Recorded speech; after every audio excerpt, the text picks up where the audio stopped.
Esana masayana koro lai sarado nodo parashana tanwai tingnala ngan magasele shola kwan magasele shola sarado nodo parashana tanwai tingnala ilamalani chandi sele shola sarado nodo parashana tanwai tingnala Allah nega jalo lona than koi tingala lona nega nudo lona than koi tingala ere la bado chame ye samari ye ho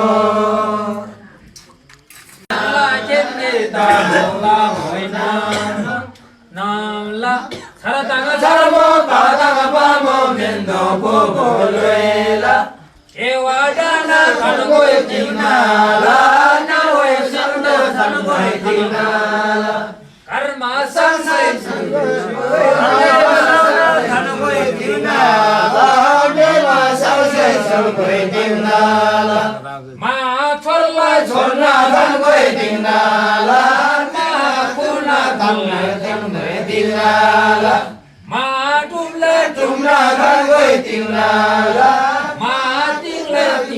Tangoy tinala, purila hoya salna tangoy tinala, nubla hoya salna tangoy tinala, shalla nubla hoya brumja tangoy tinala, palanga polo sanjo tigre brunna tangoy tinala, changma chingma parashana tangoy tinala.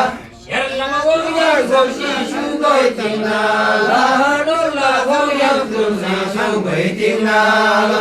Yerla nubla changla lola hoya brumja tangoy tinala.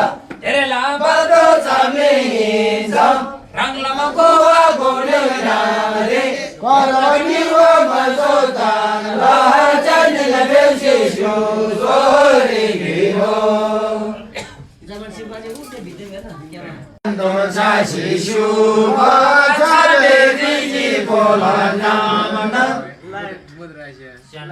jela mane jangai dola mane jeka purne jela jela jela sambadila rang naga moyo salna thanbai tuila rang naga moyo tinna thanbai tuila inna malala soljo pulna thanbai tuila malala soljo tinna thanbai tuila rang lama gowa gode nare bharoni wo masotan la janna bese jo gori ho mere la bardo jame jam hola yum se mane namaya jedabo prabala sonde dabo karwana do sanso sa shishu ba chabe hola